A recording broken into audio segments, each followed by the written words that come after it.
आज अभी अपनी आरती हो जाएगी। मुझे अपने देश के एक बहुत महत्वपूर्ण काम के लिए थोड़ा बाहर जाकर के आना है, इसलिए आज का अपना महाभारत का सत्र यहीं पर पूर्ण होगा। दोपहर में छुट्टी किसी को भी नहीं है। हमारे प्रणव शास्त्री बहुत बड़े तपस्वी हैं, वेद के भी विद्वान हैं, वेदांत के भी विद्वान हैं, तपस्या भी किए हैं। प्रवचन सुनाएंगे। फिर कल मैं आकर के आपसे पूछूंगा कि आपने क्या सुना। नाम जोरी जोग पानी सिया राम मैं सब जग जानी, करहु प्रणाम जोरी जोग पानी।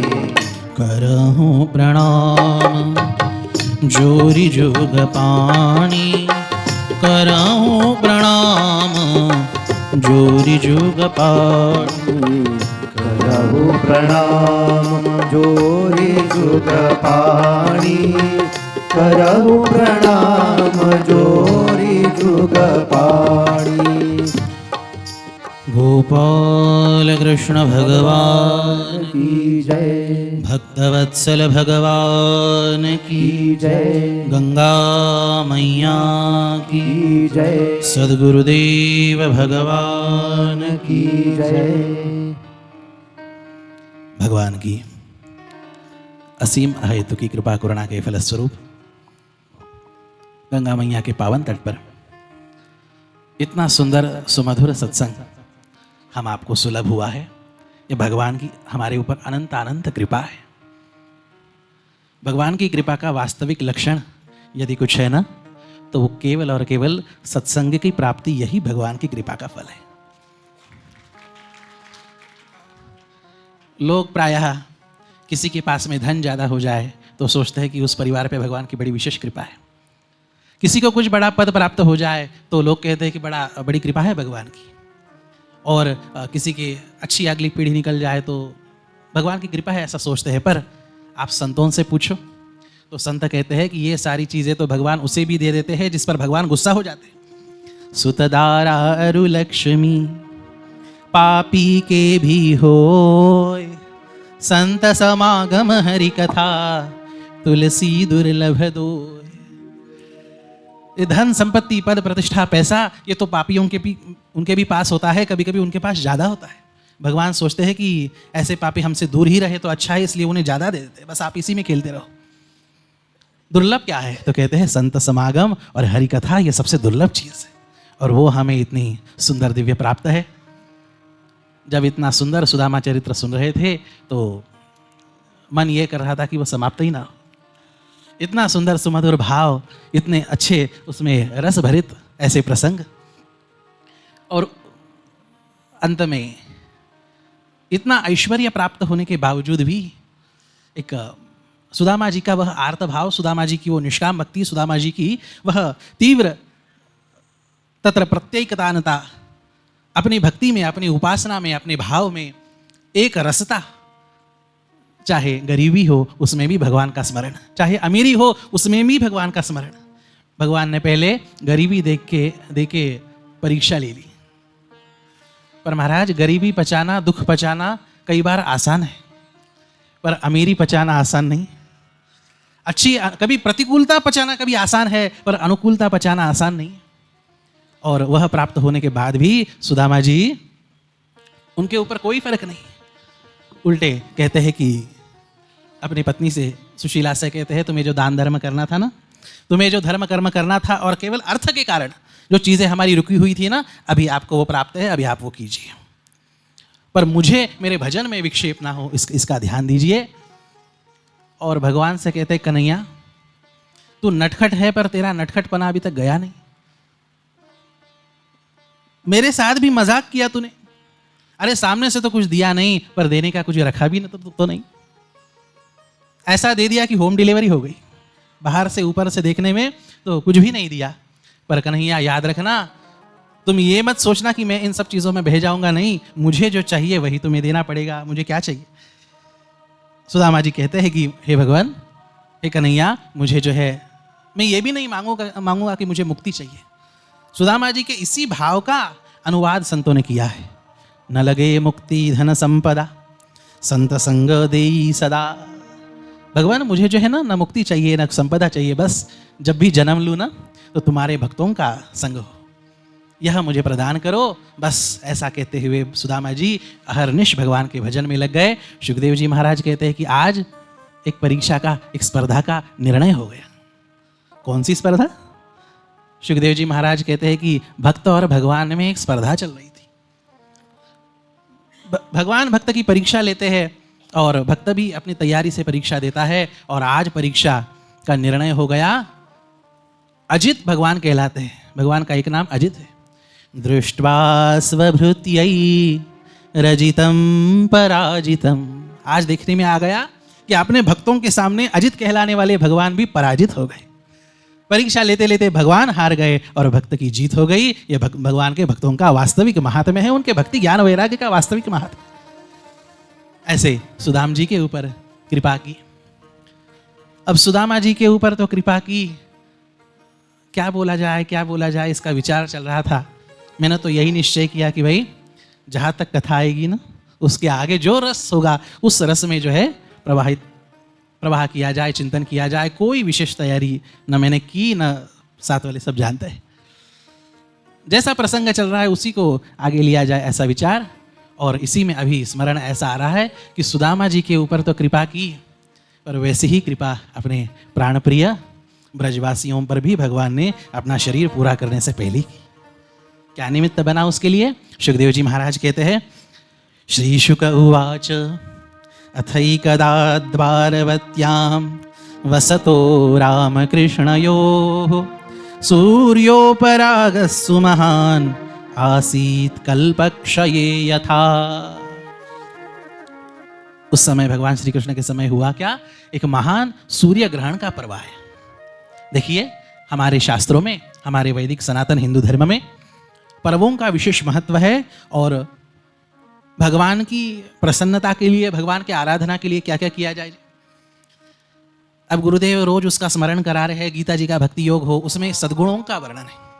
भगवान विशेष अपनी भक्ति पर जोर नहीं देते, भगवान विशेष जोर देते हैं सद्गुणों की वृद्धि पर। और उसके साथ साथ अब सद्गुणों की वृद्धि तो हो, पर दैनंदिन जीवनचर्या में आचरण क्या हो? तो हमारे शास्त्र कहते हैं नित्य कर्म और नैमित्तिक कर्मों का आचरण करे, और वह भगवद अर्पण बुद्धि से करे। तत्सत श्री कृष्णार्पणमस्तु, तत्सत ब्रह्मार्पणमस्तु। बस इस बुद्धि से नित्य नैमित्तिक कर्मों का आचरण करे तो वह कर्म ही आपकी भक्ति है। वह कर्म ही आपको जो है जन्म मरण के चक्र से छुड़ा देगा। यह सामर्थ्य उस कर्म में।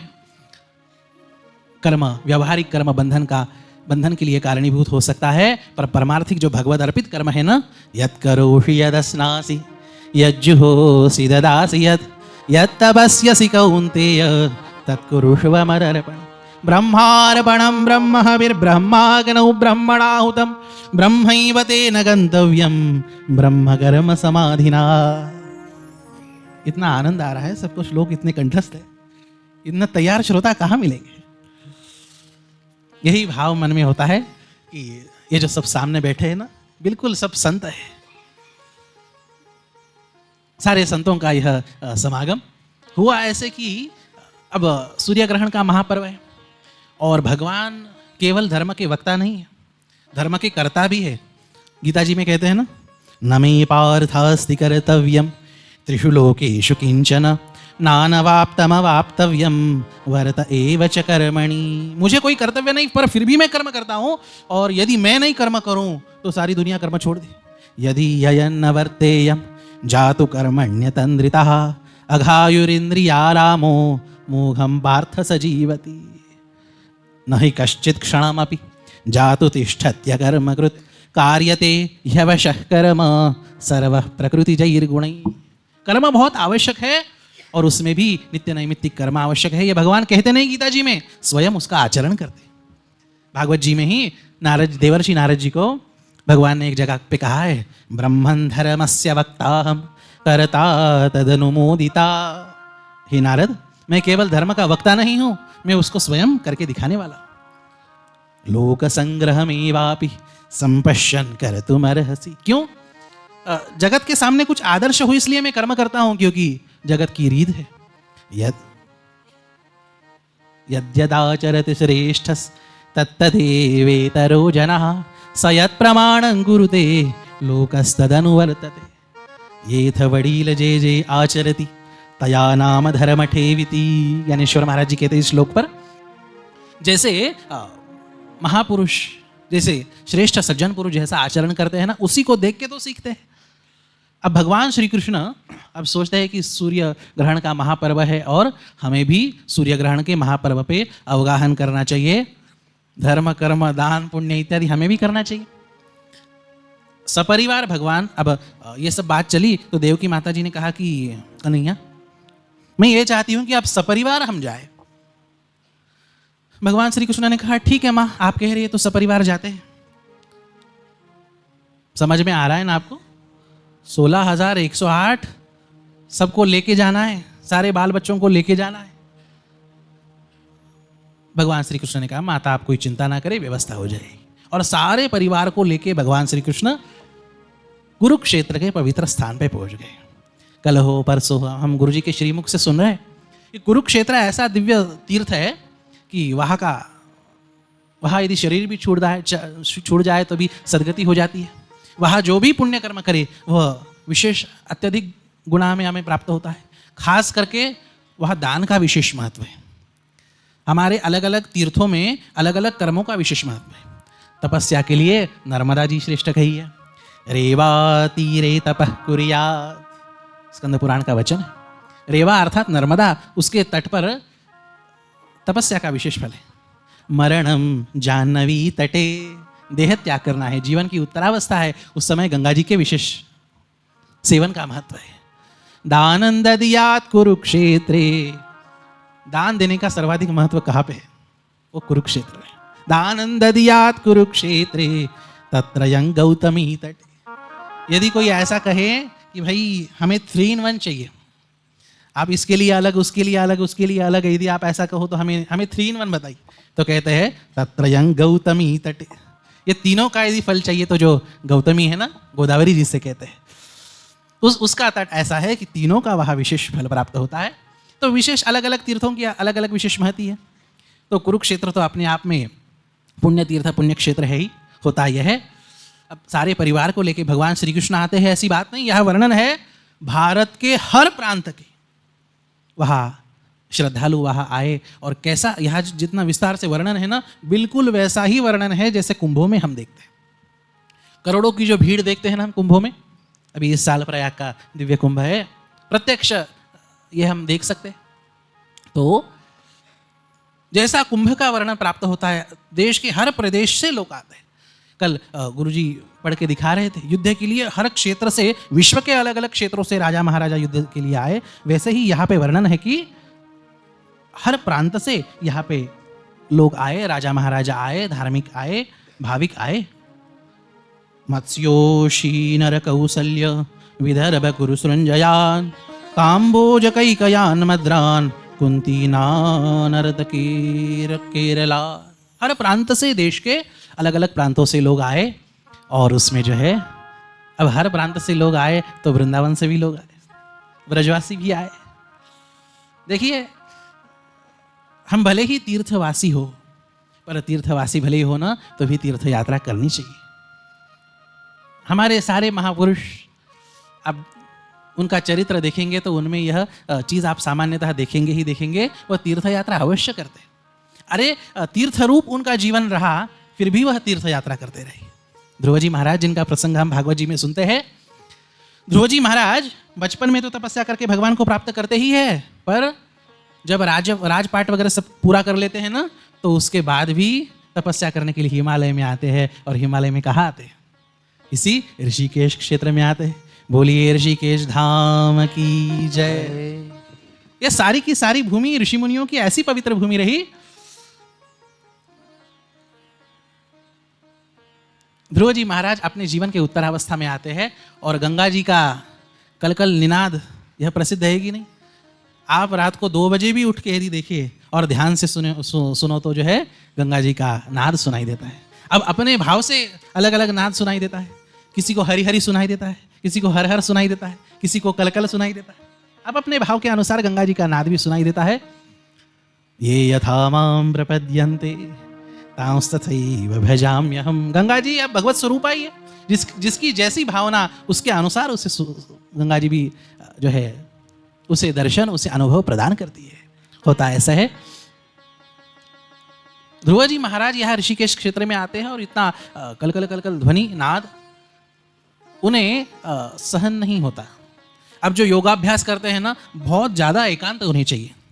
अब यहाँ ज्ञानेश्वरी जी की मास कथा हुई थी। अब जिन्हें स्मरण हो या जो नित्य ज्ञानेश्वरी का थोड़ा बहुत स्वाध्याय करते हैं, उन्हें इस बात का बोध होगा। ज्ञानेश्वरी के 6ठे अध्याय में ज्ञानेश्वर महाराज बताते हैं कितना एकांत स्थान होना चाहिए, समाधि लगने के लिए हो, योगाभ्यास के लिए हो। अब ध्रुव जी तो परिपक्व योगाभ्यास के साधक थे। जब गंगा जी का इतना शोर सुना तो ध्रुव जी सोचने लगे कि चलो अब थोड़ा सा अपन जो है उठ के चले जाते हैं, और जाने लग गए। गंगा मैया प्रकट हो गई। महाराज, गंगा मैया की जय। अरे महाराज, आप कहाँ जा रहे हैं? अरे आप जैसे संतों के कारण तो तीर्थों को तीर्थत्व है, और आप यहाँ से जा रहे हैं। ध्रुव जी महाराज कहते हैं कि माँ, आपका जो है ना शोर बहुत है। गंगा जी कहती है कि आज से इस क्षेत्र में मेरी कोई ध्वनि नहीं होगी। अब वो कौन सा क्षेत्र है?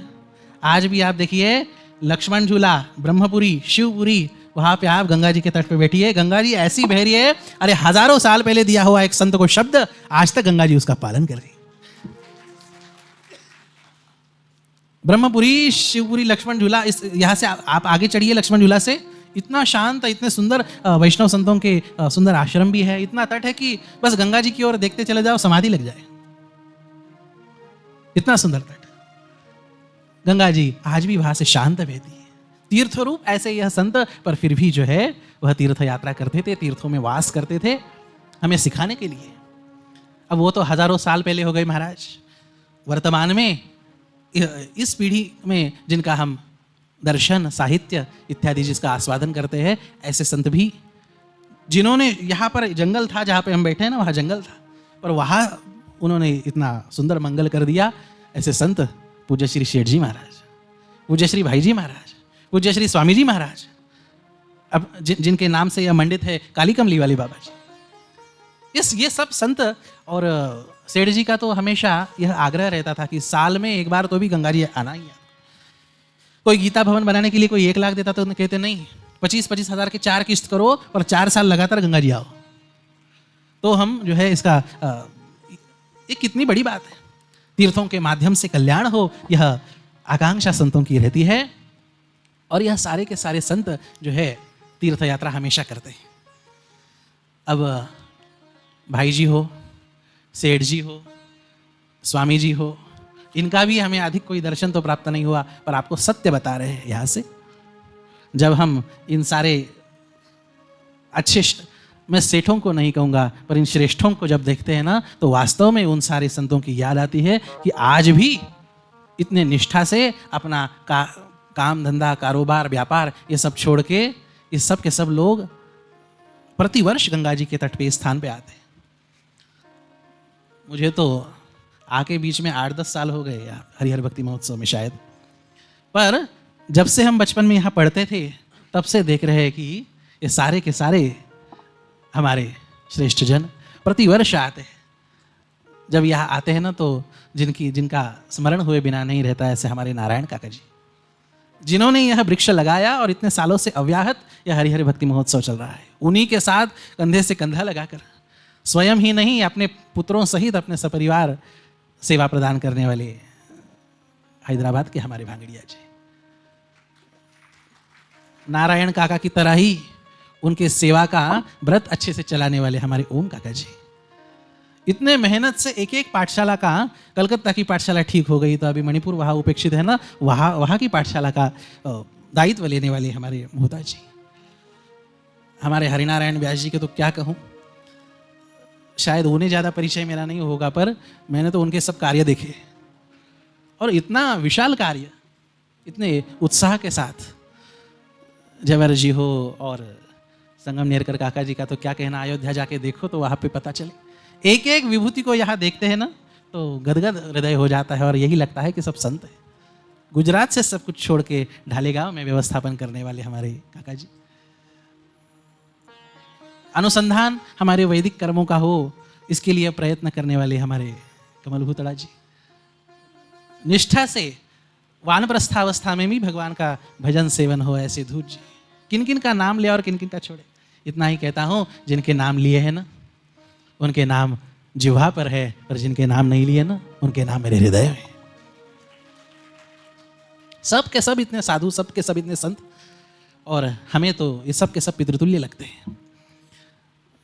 हर वर्ष तीर्थ में आना, तीर्थ का सेवन करना, यह हमारी परिपाटी होनी चाहिए। गुरुदेव के निमित्त ये सब प्रत्यक्ष आचरण करके दिखा रहे हैं। भगवान श्री कृष्ण सोचते हैं कि हमें भी तीर्थ यात्रा के लिए जाना है। अब गंगा जी हो, कोई नदी हो, कोई तीर्थ हो, भगवान से बड़ा है क्या? और भगवान उसका आचरण स्वयं करते हैं। ये कोई छोटी बात नहीं है। अब सपरिवार तीर्थ क्षेत्र कुरुक्षेत्र में आए हैं, देश के हर प्रांत के लोग आए हैं, और उसमें भगवान के प्रिय ब्रजवासी भी आए हैं। अब होता यह है कि भगवान को तो पता ही है, अंतर्यामी है भगवान। अब भगवान जो है, भगवान ये सोचते हैं कि अभी इतने सालों बाद सारे ब्रजवासियों की भेंट होनी है, और सारे ब्रजवासियों की भेंट होनी है तो एक तो मुझे संकोच, मैं कह के गया था कि मैं परसों आऊँगा और बरसों तक नहीं आया। मुझे संकोच, एक तो मेरे हृदय में संकोच, और वो तो बेचारे संकोच ही है ही। यदि कहीं उन्होंने मुझे इस राज परिवेश में देख लिया तो वो तो मेरे पास में नहीं आएंगे। ये हमारा कन्हैया नहीं है, ऐसा सोचे। वृंदावन के रसिक संतों ने बड़ा इस प्रसंग का सुंदर वर्णन किया है। उन्होंने वर्णन किया है, भगवान ने अपना वेशांतर कर लिया, भगवान ने वो सारे के सारे राज वस्त्र त्याग दिए, भगवान ने अपना सुंदर गोपवेश धारण किया। गोपवेश धारण किया जैसे वृंदावन में धारण करते थे ना, बरहा पीड़न नटवर वपु कर्णयो कर्णिकारं बिभ्रदवासः कनक कपिशं वैजयन्तीं च माला रन्ध्रान् वेणुरधर सुधया पूरयन् गोपवृन्दैर्वृन्दारण्यं स्वपदरमणं प्राविशद्गीतकीर्तिः प्राविशद्गीतकीर्तिः वृंदावन विहारी लाल की जय। सुंदर गोपवेश भगवान ने बनाया, बांसुरी धारण की, लगोटी धारण की, मोर मुकुट धारण किया, और जो है मोर मुकुट धारण किया। अब सारे के सारे ब्रजवासी आए। अब जैसे ही वो, अब कुंभों में तो देखा होगा अलग अलग शिविर बनते हैं। अब शिविर बनते हैं तो पता चला कि मथुरा से, द्वारका से, हर स्थानों से लोग आए हैं, राजा महाराजा आए हैं, और उसमें अपना कन्हैया भी आया है। जैसे ही सुना, अब सारे के सारे गोप बालक कन्हैया को ढूंढने चले। देखिए अपना कन्हैया का जो है शिविर कहाँ पे है, कहीं कन्हैया दिखता है क्या? किसी ने पूछा, अरे तुम कैसे पहचान पाओगे इतने सालों बाद? तो तंसुका कहता है, अरे कस्तूरी को छिपाया जा सकता है क्या? कस्तूरी को छिपाया नहीं जा सकता। कन्हैया के हम पास में भी जाएंगे ना तो उसके श्रीअंग की मधुर सुगंधी जैसे ही बहेगी, हम तुरंत पहचान लेंगे उसके श्रीअंग की सुंदर कांति। अरे उसके आसपास जाने से भी इतना मन प्रफुल्लित हो उठता है, तो हम कैसे नहीं पहचानेंगे? ढूंढ रहे, और उसी में जैसे ही द्वारका वासियों के शिविर के पास आते हैं, देखते हैं तो क्या, गोप वेशधारी कन्हैया को देखते हैं। और जैसे ही देखते हैं ऐसा आनंद उमड़ आता है कि सब के सब दौड़े जाते हैं और कन्हैया को गाढ़ आलिंगन में देते हैं। कन्हैया कितने दिन बाद मिल रहे हो? आनंद की कोई सीमा नहीं रहती। यहाँ पे वर्णन है, अन्योन्य संदर्शन हर्षरमहसा प्रोत्फुल्लरुद्वक्त्र सरोरुहश्रियः आश्लिष्य गाढं नयनैस्रवज्जला ऋष्यत्वचो रुद्धगिरो ययुर्मुदम। सब के सब, सारे के सारे गोप बालक, गोप बाल मित्र ऐसे कन्हैया को आलिंगन, गाढ़ आलिंगन देते हैं। कन्हैया बेचारा, सब के सब कन्हैया को पकड़ के आलिंगन देते हैं। और कन्हैया हमने तो सुना था कि तू द्वारका का, सोने के द्वारका का तू राजा बन गया है, देखने में तो नहीं लग रहा, तू तो ग्वाला ही लग रहा है अभी तक। कन्हैया ने कहा, यह सब बेकार की बात है। सच बताऊं, जब वृंदावन में था ना, तो गोकुल की गैया चराता था, और द्वारका में हूँ तो द्वारका की गैया चरा रहा हूँ, पर अभी तक ग्वाला ही हूँ तुम्हारी तरह, कोई राजा महाराजा नहीं बना हूँ।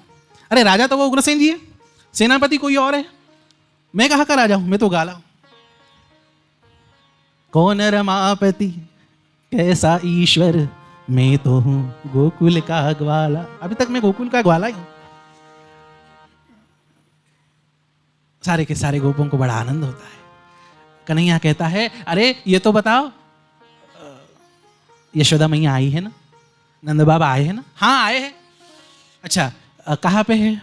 अब सारे के सारे गोप बालकों के साथ जो है शिविर ढूंढते ढूंढते ढूंढते ढूंढते कन्हैया आ रहा था, और उतने में हुआ ऐसे कि एक शिविर से एक कुटिया के पास जाते जाते सुंदर आवाज सुनाई दी। भगवान के बाल मुकुंद का गीत गाने वाली सुंदर मधुर आवाज सुनाई दी। करारविंदे न पदारविंदम मुखारविंदे विनिवेशयन्त वटस्य पत्रस्य पुटे शयाननं बालं मुकुन्दं मनसा स्मरामि, बालं मुकुन्दं मनसा स्मरामि, बालं मुकुन्दं मनसा स्मरामि। बाल मुकुंद का सुंदर स्मरण करने वाला गीत सुना। याद रखना क्षीर सागर में तो इस स्वरूप में होते ही है, पर भगवान कन्हैया, भगवान श्री कृष्ण गोकुल में भी, वृंदावन में भी इस बाल मुकुंद स्वरूप में, कभी जमुना जी के तट पर, कभी कहीं किसी पुलिन पे, इस स्वरूप में बाल मुकुंद स्वरूप में होते हैं। यशोदा मैया जी ने जब यह कातर स्वर सुना तो कन्हैया को ध्यान में आ गया कि स्वर तो बड़ा थका हुआ लग रहा है, पर ये दूसरे तीसरे किसी का स्वर नहीं, ये मेरी माँ यशोदा का स्वर है। सीधे उस कुटिया में घुस जाते हैं और देखते हैं तो क्या, यशोदा मैया माला गूंथ रही है। भगवान की पूजा के लिए, ठाकुर जी की पूजा के लिए माला गूंथ रही है, बड़ी थकी हुई है, उसके आंखों की रोशनी बहुत कम हुई है, सामने जाने के बाद भी उसे दिख नहीं रहा। पर अब सोचिए, जब भगवान श्री कृष्ण का जन्म हुआ था तब नंद बाबा और यशोदा जी बूढ़े थे। अब ये 125 साल हो गए, लगभग 111 साल बाद अब मिलन हो रहा है। सोचिए आप, 111 साल बाद, वृंदावन छोड़ने के बाद अब मिलन हो। अब सबके सब बूढ़े, भगवान श्री कृष्ण के सारे बाल सखा बूढ़े, सबकी दाढ़ी सफेद हो चुकी है, और ये वैसे ही 16 साल के नटवर बापू। सबके सब कहने लग गए, अरे कन्हैया तू तो बूढ़ा नहीं हुआ। कन्हैया कर क्या कहे भाई, वृंदावन में केवल माखन थोड़ी ना चुराया है, तुम सब जो भजन पूजन करते हो ना, उस सारे के सारे भजन पूजन का पुण्य में खींच लेता हूं, इसलिए मैं जवान। चोरे कन्हैया, चोरी की आदत नहीं गई तेरी, वृंदावन का हूं, कैसी जाएगी, तुम्हारा मित्र कैसी जाएगी। कन्हैया यशोदा मैया के सामने खड़े हैं, यशोदा मैया को ठीक से दिखता नहीं, पर भगवान के श्रीअंग की दिव्य सुगंधी यह महसूस होती है। और जैसे ही, अब माँ तो माँ है, माँ को इशारे से ज्यादा कुछ समझाना कोई आवश्यक है। जैसे ही श्रीअंग की तुलसी की सुगंधी यशोदा मैया ने सूंघी, यशोदा मैया सहम गई। कौन कौन? अब कन्हैया कुछ बोल भी नहीं पा रहे, कन्हैया की आंखों से झरझर झरझर अश्रु बह रहे। अरे इतने सालों बाद माँ को देख रहा हूँ, माँ को देख रहे हैं, और क्या शब्द निकले। उस अवस्था में कोई शब्द होते? कुछ शब्द नहीं होते। सीधे के सीधे कन्हैया, यह वर्णन है, कन्हैया मैया के गोदी में घुस जाते। जैसे ही कन्हैया का स्पर्श यशोदा मैया जी को होता है, यशोदा मैया कहती, कन्हैया तू आया है? कन्हैया कहते, हाँ मैया मैं ही आया, तुम्हारा लाल। क्या कहे यशोदा मैया को भी, उनके भी श्रीमुख से शब्द नहीं निकलते। अरे कन्हैया कितने दिनों बाद आया है, कैसा है तू? कुछ भी कहे कन्हैया, पर जो है ना बड़ा दुबला हो गया। याद रखना, आप कितने ही अच्छे हो, पर अपने माँ बाप को हमेशा आप दुबले लगेंगे। उनका प्रेम, उस प्रेम की परिसीमा नहीं है। यह वर्णन है। यशोदा मैया के गोद में कृष्ण बैठ जाते हैं, और उस अवस्था में, उस वृद्धावस्था में भी यशोदा मैया के हृदय से दूध बहने लगता है। दूध किसका प्रतीक है जी? दूध वात्सल्य का प्रतीक है, दूध उस ममता का प्रतीक है।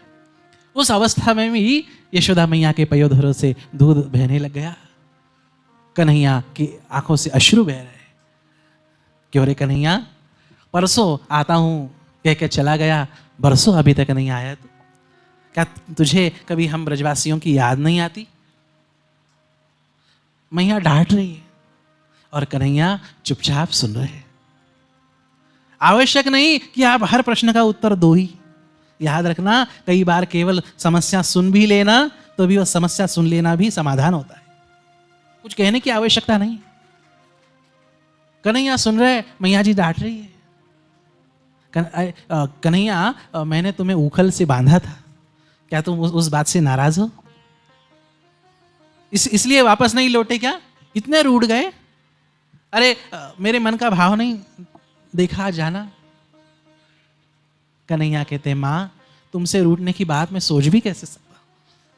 आज भी तुम्हारे हाथ का माखन मुझे इतना याद आता है, आज भी तुम्हारे हाथ की प्रसादी मुझे याद आती है, और उसका माधुर्य न मुझे मथुरा में मिला, न मुझे द्वारका में, सोने की द्वारका में रहता हूं, इतने दास दासी, इतनी पत्नियां सेवा में है, सोने का थाल है, 56 भोग है रोज, पर वो स्वाद नहीं जो तुम्हारे माखन में था। वो स्वाद नहीं जो आपके वात्सल्य भरे हाथों से जो आप माखन बना के मुझे खिलाती थी ना, मैं कैसे भूल सकता? आज तक मुझे वो याद है। अच्छा, एक कटोरी माखन की कन्हैया के सामने की, और ले कन्हैया, बहुत दिन हो गए ना तूने माखन नहीं खाया, ले माखन चाख ले। मनसुखा ने कहा, कन्हैया इस माखन में जल डालने की आवश्यकता नहीं पड़ी। ये माखन तो केवल यशोदा मैया के आंसुओं से परिपोषित है। इतनी तेरी याद हमेशा तद बाल चरितानि च, तुम्हारे ही चरित्र गाती रहती है, तुम्हारा ही स्मरण करती रहती है। और यह माखन कन्हैया वह प्रसाद ग्रहण कर लेता है। इतना आनंद होता है, किसी के पास शब्द नहीं है। यह सब होने के बाद, माखन खाने के बाद प्रणाम करने की याद आती है। जब प्रेम का अत्यधिक परिपाक होता है ना, जब बहुत खुशी का, जब बहुत आनंद का क्षण होता है ना, तब क्रम भूल भाल जाता है। सूरदास जी महाराज हो, संतों ने जो विदुर जी महाराज के घर आके भगवान श्री कृष्ण के आतिथ्य का वर्णन जो संतों ने कर रखा है ना, उसमें भी यही बात है। विदुरानी सारा का सारा क्रम भूल गई, यशोदा मैया भी भूल गई और भगवान श्री कृष्ण भी भूल गए। सबसे पहले माँ बाप को प्रणाम किया जाता है, अब माखन खाने के बाद याद आ रही है कि प्रणाम भी करना है। प्रणाम करते हैं।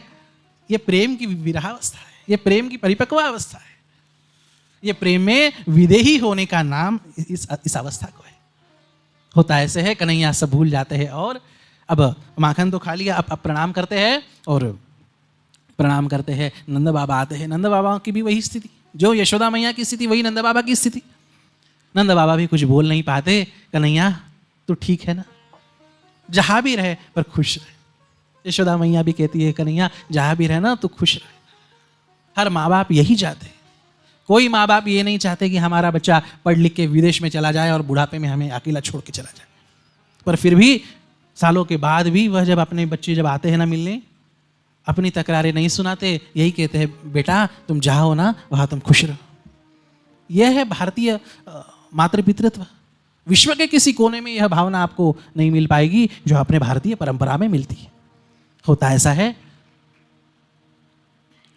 कन्हैया अब सबके सब लाड लड़ा रहे हैं। यशोदा मैया है, नंद बाबा है, सारे के सारे ग्वाल बाल मित्र है। अब सब ये सोचते हैं कि भाई अब हम तो कन्हैया को यहाँ मिल पा रहे हैं, पर जो खुले आम बाहर आके मिल नहीं सकते, उन गोपियों का भी तो विचार होना चाहिए ना, जो कन्हैया के लिए सर्वोच्च प्रेम में कन्हैया के लिए समर्पित है। ऐसी कौन है? आज भी गुरुदेव ने स्मरण किया ना कि भगवान श्री कृष्ण सर्वाधिक अर्जुन से शायद प्रेम करते हो, पर भगवान श्री कृष्ण से सर्वाधिक प्रेम करने वाली यदि कोई है तो केवल वृंदावन की गोपी है। यथा व्रज गोपिका नाम, नारद भक्ति सूत्र है। इसलिए गोपियों का, उनकी तो महिमा ही अलग है। कन्हैया अब तुम गोपियों से मिलो, वो बाहर नहीं आ सकती, हम इतनी देर से मिल रहे, जाओ उन गोपियों से भी मिलो। अब सहम जाते हैं किस मुख से उन गोपियों के सामने जाऊं और उन्हें क्या कहूं। उद्धव जी को साथ में लेते हैं। उद्धव जी वहां उनके शिष्य, गोपियों के शिष्य हैं। भाई मेरे मित्र हो पर चेला तो उनके हो, चलो भाई। उद्धव जी को साथ में लेके जाते हैं, अंदर शिविर में जाते हैं और जैसे ही गोपियों के सामने जाते हैं, इतने सालों बाद, लगभग 111 साल बाद, गोपियाँ कन्हैया को प्रत्यक्ष रूप से देख रही है। क्या कहे, कोई मुख से शब्द नहीं निकल रहा। न कन्हैया कुछ कह रहे हैं, न गोपियाँ कुछ कह रही है। कह रहे हैं केवल दोनों के अश्रु, दोनों की आंखें कह रही है, आंखों से झरझर झरझर केवल अश्रुपात हो रहा है। कोई कुछ नहीं कह पा रहा। और बहुत समय ऐसा चला गया। कन्हैया, बैकग्राउंड दे, कन्हैया, बहुत समय ऐसा चला गया और कन्हैया ने ही बोलना प्रारंभ किया, कहो कैसी हो। गोपिया कहती है, कन्हैया, जिस दिन से तुम हमारा ब्रज क्षेत्र छोड़ के चले गए ना, उस दिन से कैसी हो यह पूछना ही गतार्थ है। अब सारा का सारा जीवन केवल तुम्हारे स्मरण में ही। हमने तो यह आशा छोड़ दी थी कि तुम्हारा मिलन वापस होगा भी। बस अब तुम्हारा स्मरण, तुम्हारा जो है अखंड तुम्हारा चिंतन, यही हमारा जीवन है। हमारा जीवन तुम्हारा सुमिरन है। क्यों रे, तुम्हें कभी हमारी याद नहीं आती? कृष्ण कहते हैं कि क्या बताऊं आपको, कोई ऐसा दिन नहीं जब मुझे आपकी याद नहीं आती। इस उद्धव से पूछो, मैं होता हूं राजमहल में, करता हूं राजपाट, पर मुझे स्मरण हमेशा आता है वृंदावन का। उद्धव मोहे ब्रज बिसरत नाही। स्मरण हमेशा वृंदावन का होता है, स्मरण हमेशा ब्रज का होता है। और ऐसा उस प्रेम को कहाँ मैं भूल सकता हूँ। आज भी मुझे पछतावा होता है, कहाँ वृंदावन का प्रेम और कहाँ ये राजनीति, या मथुरा की हो चाहे हस्तिनापुर की हो, यहाँ पे वर्णन है। कन्हैया कहते हैं कि भाई मुझे तो यह पसंद नहीं आता, पर धर्म संस्थापना के लिए, जगत के कल्याण के लिए मुझे यह सब करना पड़ता है। पर वास्तव में मुझे प्रेम तो केवल वृंदावन, रास तो केवल वृंदावन का ही स्मरण आता है। वृंदावन के ही लोग आते हैं। जो प्रेम वृंदावन से मिला ना, वो जीवन में और कब कहाँ मिलना है। और मैं तो हमेशा आपके ऋण में रहूंगा। याद रखना, मथुरा के लोगों को भगवान श्री कृष्ण ने सुरक्षा प्रदान की। जरासंध के बार बार आक्रमण होते थे, कंस का अत्याचार होता था। मथुरा के लोगों को, नागरिकों को भगवान श्री कृष्ण ने सुरक्षा प्रदान की। द्वारका के लोगों को भगवान श्री कृष्ण ने समृद्धि प्रदान की। ब्रजवासियों को भगवान ने क्या प्रदान किया? ब्रजवासियों को भगवान ने कुछ प्रदान नहीं किया। पर याद रखना, जो वियोग के माध्यम से जो भक्ति का परिपालन, भक्ति का जो परिपोषण जो ब्रजवासियों का हुआ ना, जो प्रेम लक्षणा महारस रूपा जो भक्ति ब्रजवासियों को मिली, वो न मथुरा वासियों को मिली, न द्वारका वासियों को मिली, वो किसी को नहीं मिली। और भगवान की विशेषता भागवत जी में ही कहा है, भगवान मुक्ति देने में तो बड़े उदार है, पर भक्ति देने में कंजूस है। भागवत जी का ही श्लोक है, मुक्तिं ददाति करहिचित् स्मन भक्ति योगम। एक समय मुक्ति दे देंगे सरलता से, सहजता से, झट से, पर भक्ति नहीं देंगे। वो रसरूपा प्रेम लक्षणा पराभक्ति, वो इन ब्रजवासियों को भगवान ने दी है। अब होता ऐसे है कि सबको ऐसी स्थितियां आती है कि मानो प्राण संचार गए। सारे के सारे ब्रजवासी इतने बूढ़े होने के बावजूद भी मानो जवान हो गए कन्हैया को देख के।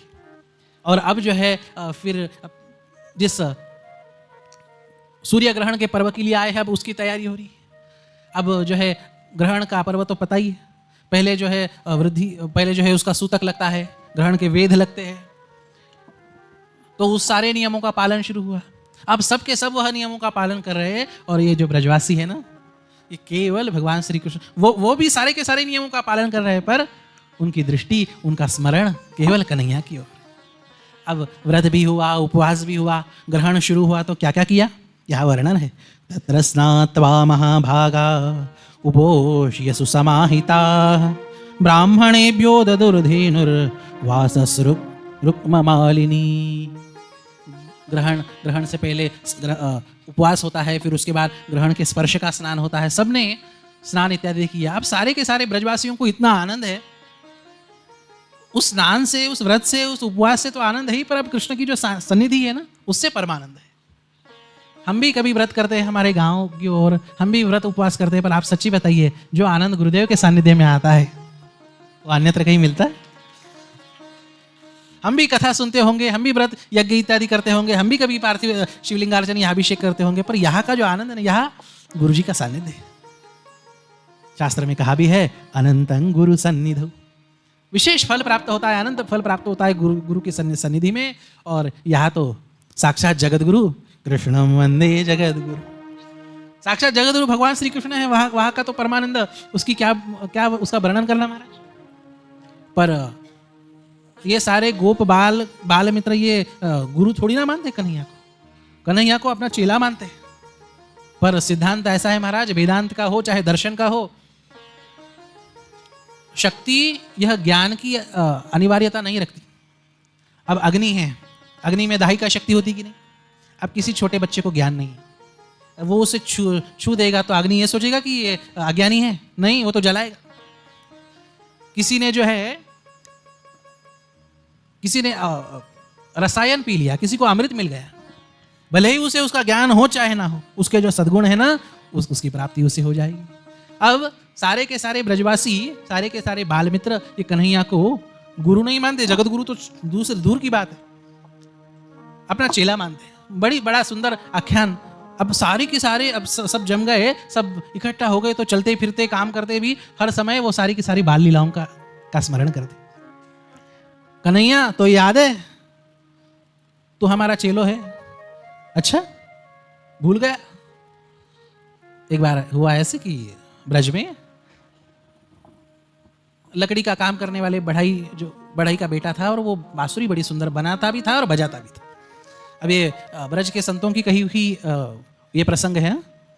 अब वो बांसुरी सुंदर बजाता था, उससे पहले भगवान श्री कृष्ण बांसुरी नहीं बजाते थे, ऐसा संतों के लिखान में। अब उसकी बांसुरी कन्हैया ने देखी, कन्हैया को बहुत पसंद आई। उसने कहा, अरे भाई मुझे भी सिखाओ। उसने कहा, विद्या ऐसी ग्रहण की जाती है, विनय से ग्रहण की जाती है। पहले दंडवत करना होता है, फिर गुरु की पूजा करनी होती है, फिर सेवा करनी होती है, फिर मर्जी बनेगी, इच्छा होगी तो गुरु सिखाएंगे। अच्छा नीचे बैठ, कन्हैया को कह रहा है। अब कन्हैया नीचे बैठ गए। अब वो सिखा रहा है कन्हैया को, देख मुरली जो है ऐसी पकड़ी जाती है, ये उसके साथ उसके छिद्र होते हैं, ऐसी हवा मारी जाती है, ऐसा फूंका जाता है, कब किस छिद्र पे उंगली रखनी है, ये वो सिखा रहा है।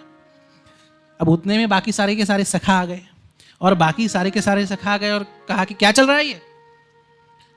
उसने कहा, उस बढ़ाई ने, चुप रहो, गुरु और शिष्य का संवाद चल रहा है, बीच में मत आओ। उन्होंने कहा, कौन गुरु और कौन चेला? अरे समझ में नहीं आता, जो नीचे बैठा है वो चेला और जो ऊपर बैठा है वो गुरु। ये सुदामा, अब भागवत जी में सुदामा भी कम से कम 3 है। एक तो ये बड़े वाले सुदामा, भगवान के ब्रज में भी एक सुदामा नाम का मित्र है, बाल मित्र भगवान का। अब वो कहता है, कन्हैया चोरे, ब्रज के सारे ब्राह्मण मर गए क्या कि जो दूसरे को गुरु बना रहा है? हाँ? कन्हैया ने कहा, मुझे सीखना है। अब जैसे ही उसने सुना, सबने सुना कि ये अब बांसुरी सिखा रहा है इसलिए गुरु है, सबके सब बच्चे जो है कन्हैया पे टूट पड़ते हैं और कहते हैं, कन्हैया मुझे जो है ना, मुझे गाना सुंदर आता है, चल मैं तुझे गाना सिखाता हूँ। कन्हैया मुझे जो है ना नाचना सुंदर आता है, चल मैं तुझे नाचना सिखाता हूँ। कन्हैया मुझे जो है ना गेंद खेलना सुंदर आता है, मैं तुझे वो सिखाता हूँ। सब के सब कन्हैया को सिखाने पे तुले, और सब कह रहे हैं कि हम कन्हैया के गुरु बनेंगे। कन्हैया ने कहा, अरे तुम मारा मारी मत करो, एक काम करो, ऊंची शिला पे सारे के सारे मित्रों को बिठाया और साष्टांग भगवान ने दंडवत किया। कहा कि मैं तुम्हें अलग अलग गुरु तो नहीं बना सकता, पर सामूहिक मैं तुम्हें गुरु मान लेता हूं सबको, और आज से तुम मेरे गुरु और मैं तुम्हारा चेला। तब से वृंदावन में कहावत है, जगत गुरु सन्यासी। सन्यासी जो है उत्तम परिव्राजक महात्मा, संन्यास्त महात्मा, ये जगत का गुरु होता है। जगत गुरु सन्यासी, और उस सन्यासी के गुरु कौन होते हैं? तो कहते हैं सन्यासी गुरु अविनाशी। अविनाशी परमात्मा उस सन्यासी के गुरु होते हैं। जगत गुरु सन्यासी, सन्यासी गुरु अविनाशी, और उस अविनाशी गुरु ब्रजवासी। उस अविनाशी कृष्ण कन्हैया के गुरु यह भोले भाले ये ब्रजवासी ग्वाल बाल है। अब वो स्मरण दिला रहे कन्हैया को। अब वो थोड़ी ना मानेंगे कि कन्हैया जगत गुरु है, वहां तो चेला है इन सबका। पर फिर भी कन्हैया का सानिध्य ऐसा है ना कि वो आनंद दे रहा है। कहीं वहाँ पे स्नान हो गया, व्रत हुआ, उपवास हुआ, बहुत सारा दान हुआ। ग्रहण में दान का भी बहुत महत्व है। ग्रहण में ऐसा कहा, सर्वं गंगा समन्तोयम सर्वे व्यास समाद्विजा। जब ग्रहण लगता है ना, सादा जल भी गंगा जल जैसा हो जाता है और सामान्य ब्राह्मण भी व्यास जी के समान हो जाता है।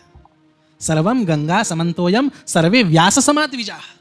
इसलिए जो भी जल मिले उसमें स्नान करना चाहिए, जो भी ब्राह्मण देवता मिले उन्हें दान देना चाहिए।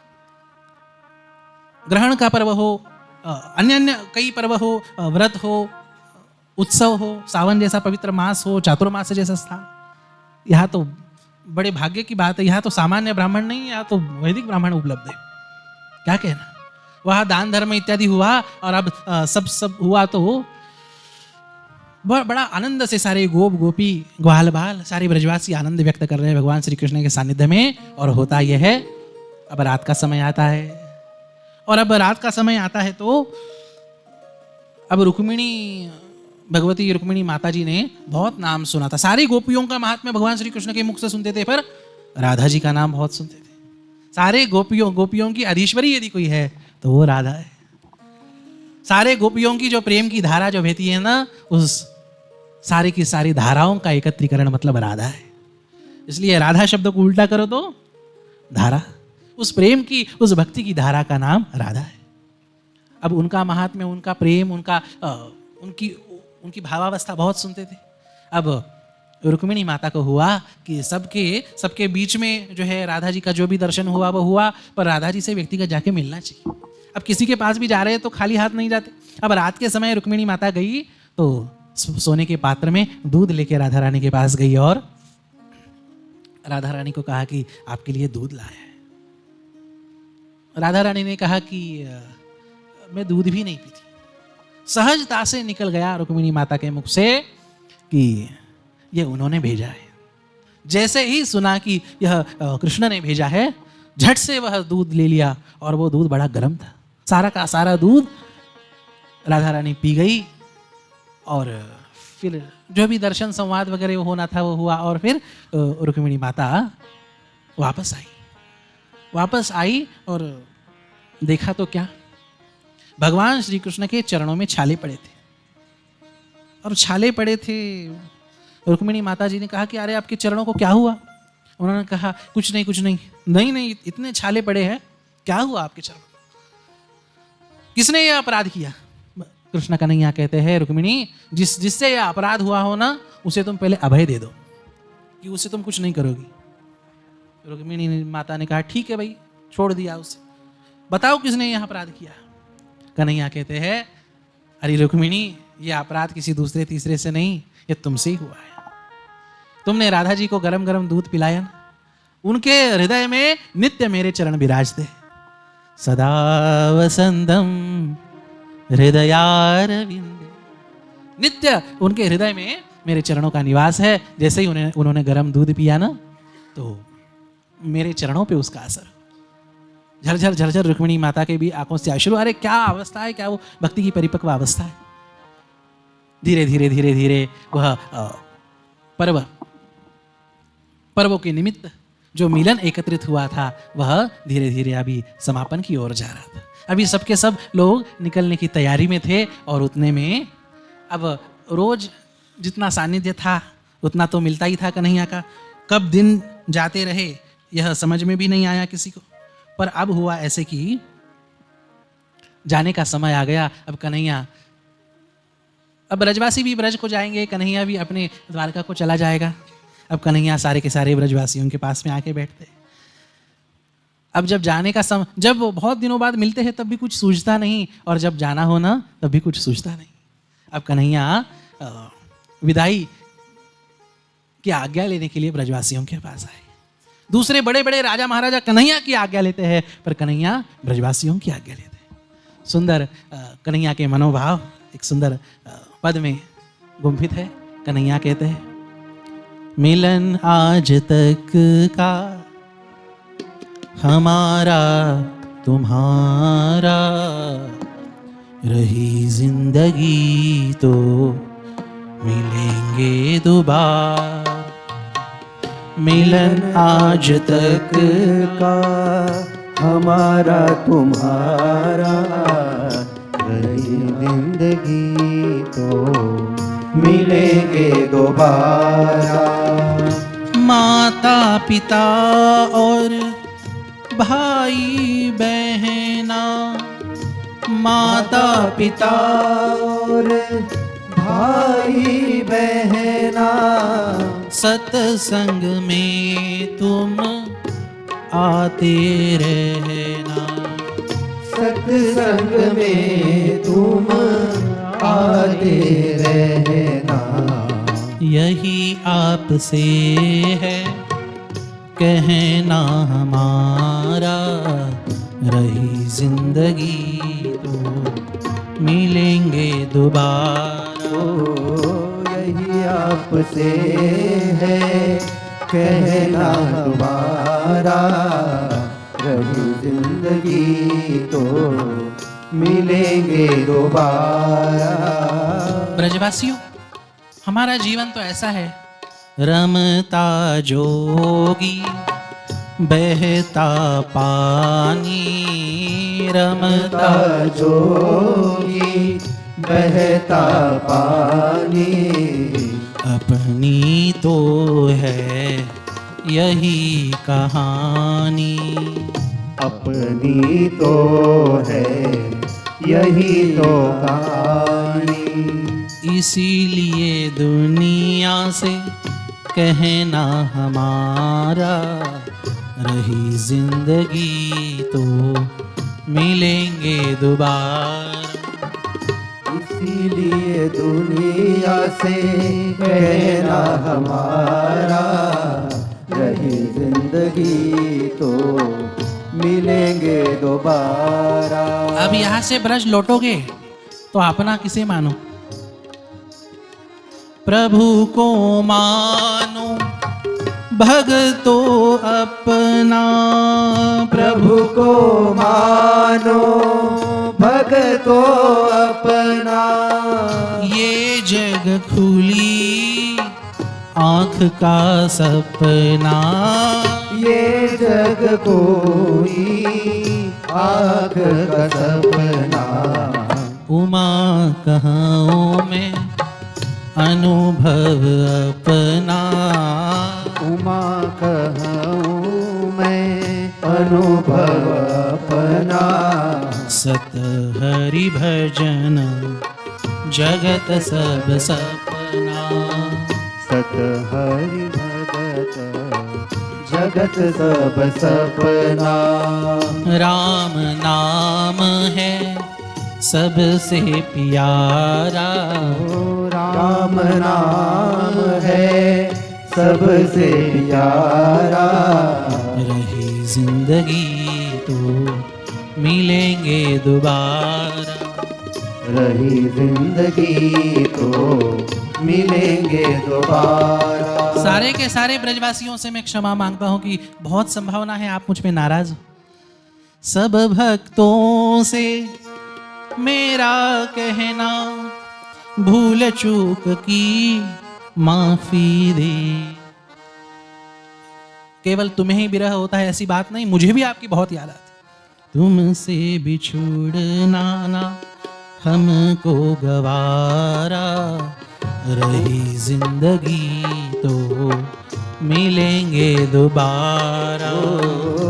उनसे बिछड़ना हमको गवारा, रही जिंदगी तो मिलेंगे दोबारा। अब वृंदावन में जाके आपको क्या करना है? जिसके बारे में आप कहते थे ना, तब कथामृतम तप्त जीवनम, बस उसी कथा का आपको आश्रय लेना। कथा श्रवण को भूल न जाना, कथा श्रवण को भूल न जाना। भगवान श्री कृष्ण का यह उपदेश अपने लिए भी बड़ा प्रासंगिक है। ये भावना रखो कि हम वो ब्रजवासी है और कन्हैया हमें उपदेश दे। कथा श्रवण को भूल न जाना, कथा श्रवण को भूल न जाना। प्रभु चरणों में ध्यान लगाना, प्रभु चरणों में ध्यान लगाना, इसी से बनेगा मुकद्दर तुम्हारा, इसी से बनेगा मुकद्दर तुम्हारा। रही जिंदगी तो मिलेंगे दोबारा, रही जिंदगी तो मिलेंगे दोबारा। मिलन आज तक का हमारा तुम्हारा, मिलन मिलन आज तक का हमारा तुम्हारा। रही जिंदगी तो मिलेंगे दोबारा, रही जिंदगी तो मिलेंगे दोबारा। रही जिंदगी तो मिलेंगे दोबारा, रही जिंदगी तो मिलेंगे दोबारा। वृंदावन विहारी लाल की जय। बस अब एक चीज करो गोपियों, हे ब्रजवासियों, आप भक्ति के आचार्य हो। देखिए कितना सुंदर समन्वय हमारी परंपरा में है। यहाँ पे वर्णन है, यहाँ पे भगवान श्री कृष्ण ने जाते जाते गोपियों को, ब्रजवासियों को तत्व ज्ञान का उपदेश किया है। जो उद्धव ज्ञानी थे पर भक्त नहीं थे, उन उद्धव को भक्ति का उपदेश कराया, और जो गोपियाँ भक्ति की आचार्य है उन्हें ज्ञान का स्मरण कराया। भक्ति और ज्ञान दोनों का कितना सुंदर समन्वय हमारी परंपरा में है। सुखदेव जी यहाँ वर्णन करते हैं कि अध्यात्म शिक्षया गोप्य एवं कृष्णेन शिक्षिताः तदनुस्मरण ध्वस्त जीवकोशास्तमध्यगा। अध्यात्म का उपदेश, वेदांत का, तत्व का ज्ञान का उपदेश, ब्रह्म ज्ञान का उपदेश करते हैं। और जो है अभी आहुष्यते नलिननाभ पदारविंदम योगैश्वरैर्हृदि विचिन्त्यमगाधबोधै संसार कूपपतितोत्तरणावलम्बं गेहंजुषामपि मनस्विधियात् सदा नः। अब सारे ब्रजवासी कहते हैं बस भगवान, अब हमेशा तुम्हारा स्मरण हो, तुम्हारा स्मरण करते करते प्राण चले जाए, तुम्हारा स्मरण ही हमारा जीवन है। इतना कहते हुए विदा होते हैं। भगवान श्री कृष्ण विदा होते हैं, ब्रजवासी विदा होते हैं। ऐसे इस विदाई के क्षण पर और शब्द नहीं सूझे, इसीलिए वाणी को यहीं पे विराम देते हैं। गोपाल कृष्ण भगवान की, भक्तवत्सल भगवान की, गंगा मैया की, सद्गुरुदेव भगवान की, नमः पार्वती पतये, हर हर महादेव।